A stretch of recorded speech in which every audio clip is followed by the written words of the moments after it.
안녕하세요. 오늘은 여리고에 대해서 이야기를 하고자 합니다.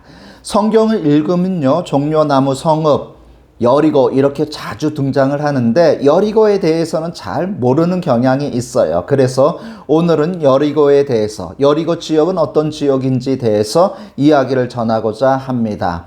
왜 여호수아는요, 광야 생활 40년이 끝나고 처음으로 정복하는 지역으로 여리고 지역을 선택했을까요?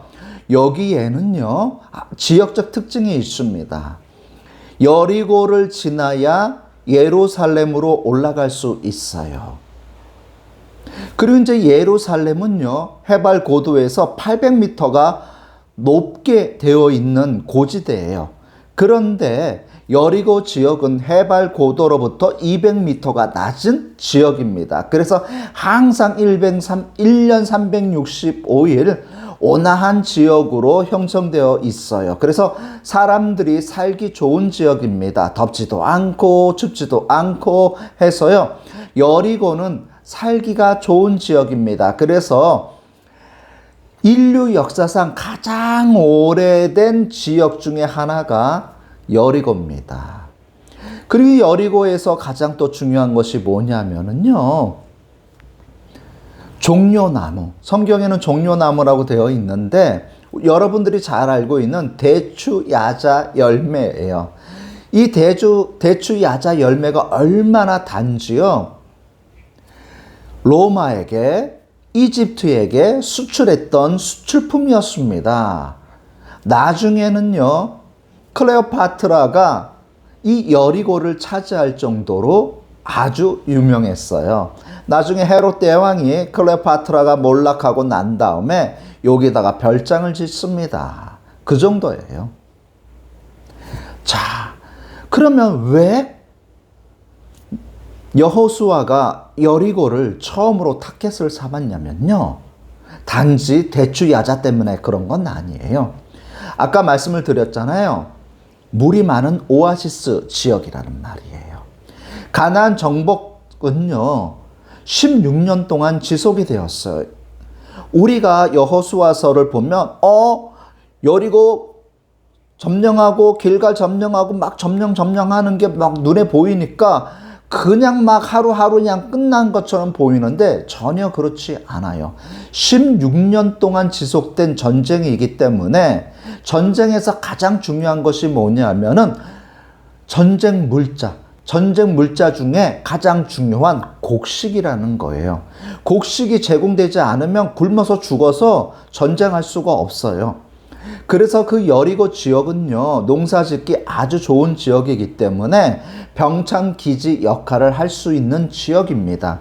그래서 먼저 점령을 하고 난 다음에 거기서 농사를 통해서 병참기지를 만들어야 되는 거예요. 그래서 여리고를 먼저 선택했던 것입니다. 신약시대에 들어오면은요, 유명한 사건이 있어요. 바로 삭개오가 등장하죠. 세리장. 자, 왜 세리장이 있냐면은요, 아까 말씀을 드렸듯이 예루살렘으로 들어가기 위해서는요, 반드시 여리고를 지나야 돼요. 무역의 중심지였단 말이에요. 그래서 세금을 받을 수가 있어요. 통행세로. 그리고 대추 야자도 특산품이었잖아요. 근데 더 중요한 것이 있어요. 몰약을 만드는데 필요한 원료가 바로 발산나무인데 이 발산나무가 여리고 지역에서 많이 생산이 됩니다. 그래서 많은 세금을 받을 수 있기 때문에 여기에서 로마 군인들이 주둔을 해요. 로마 군인이 주둔을 하면 거기에 세리장이 있습니다. 왜냐하면요, 세리장은 주둔한 로마 군인들을 어느 정도 통솔할 수 있는 지위가 있는 사람이에요. 우리가 착각하지 말아야 될 것이 있습니다. 세리하면은 사람들에게 천대를 받았어요. 멸시를 받았는데 그렇다고 해서 우리가 생각하는 3D 업종, 누구나 하기 싫은 업종이 아니었다라는 거예요.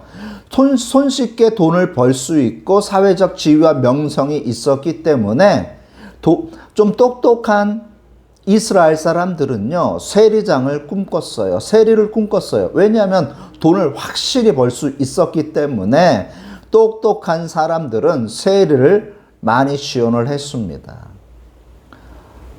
이해가 되셨나요? 자, 그래서 이 여리고 지역이라는 것을 한번 우리가 알아봤는데 이해가 되셨나 모르겠습니다. 다음에 또 만나 뵙겠습니다.